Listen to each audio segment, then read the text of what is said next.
Hello there. Kia ora. Hey, look, I'm not in the office at the moment. I mean, I technically am. I'm doing this on a green screen to make it look like I'm somewhere else, but I am actually somewhere else. I'm touring around the country at the moment because it's summer and I need a little bit of a break, but I've got a special effects budget to spend. So I'm going to do what all good TV shows do in this case and set up a clip show with some older content just to rehash it and feed the algorithm. So feel free to sit down and reminisce or relive the horrors depending on which video it is, and hopefully you enjoy or at least don't get too depressed by it.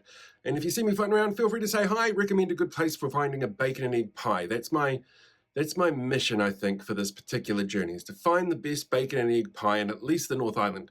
We'll see what we can do on that one. Anyway, enjoy this particular piece of recycled content. I suppose it's good for the environment if I'm recycling this way. I don't know. Enjoy.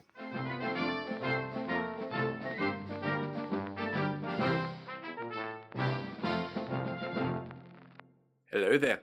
Today we're going to be talking about logical fallacies, which are kind of like rush jobs to get an argument out so fast that you screw things up.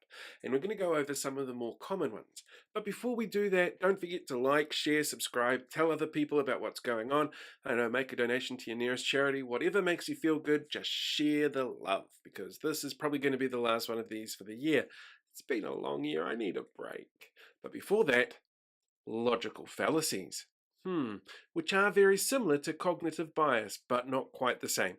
Here, let me run you through the differences. So a cognitive bias is something that you tend to pick up over a longer period of time because you see the same sort of actions being repeated.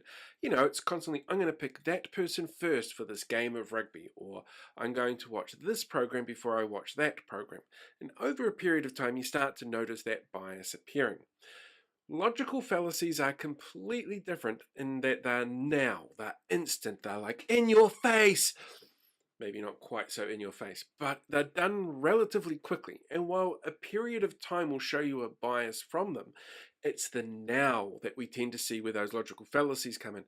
And I should probably start off with a bit of a warning on this one. This is a really, really common technique for your extreme right-wing media outlets.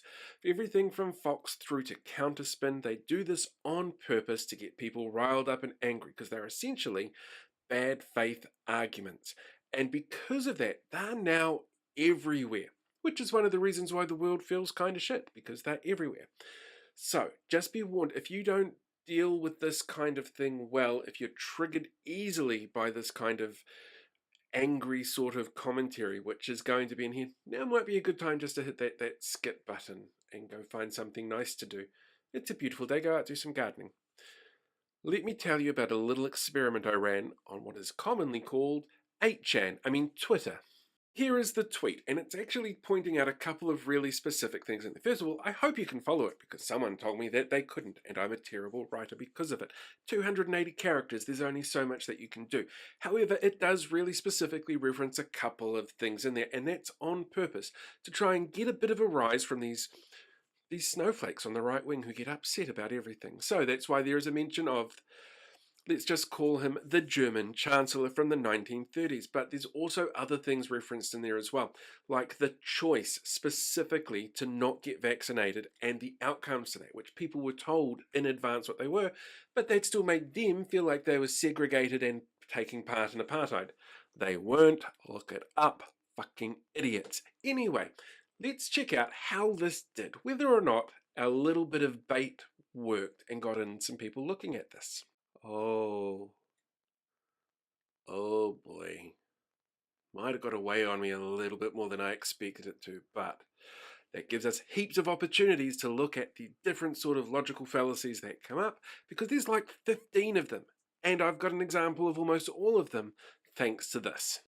First up, we have an ad hominem attack, which is an attack on me personally, not on my statement or my position, like this. Then there's the straw man argument, which is basically making an attack based on a position you don't hold yourself. It's an ignorance appeal, which is basically an appeal to ignorance. You know what? It just says that on the box. It's like there's no evidence found. That's what an ignorance appeal argument is.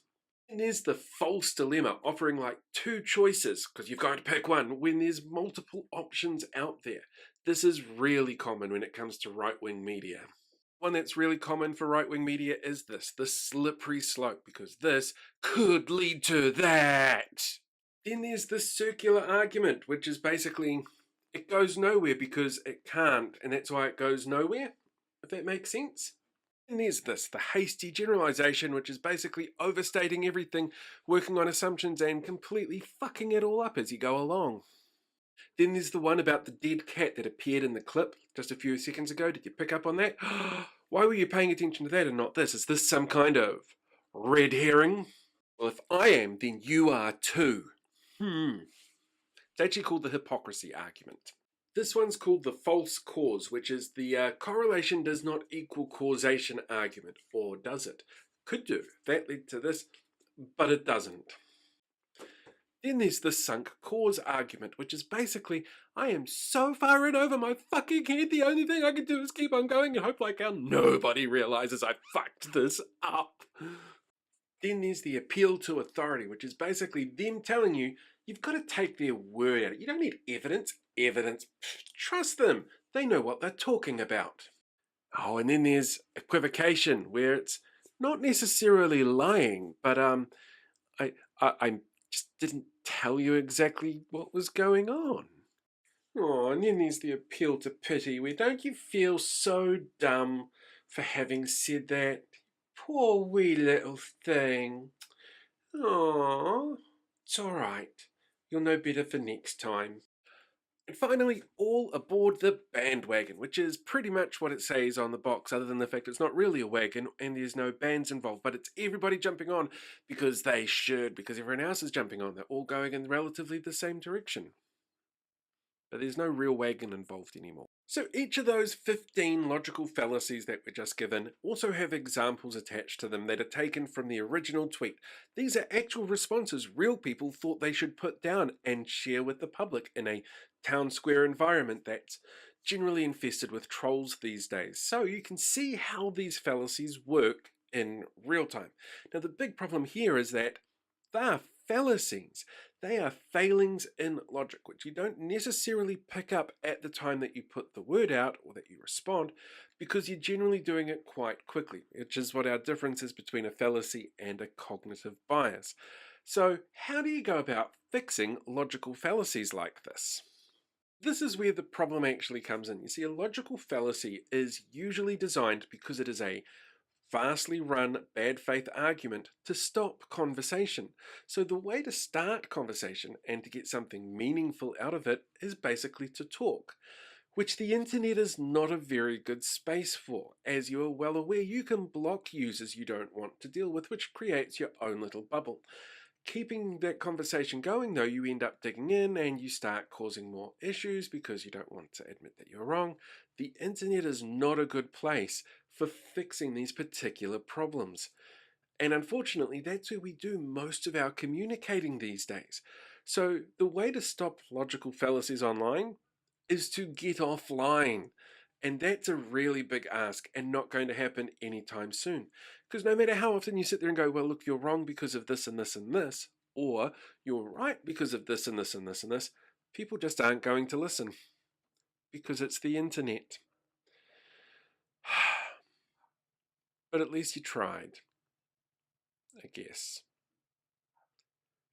Talk to real people. It's going to be the better way to do things going forward.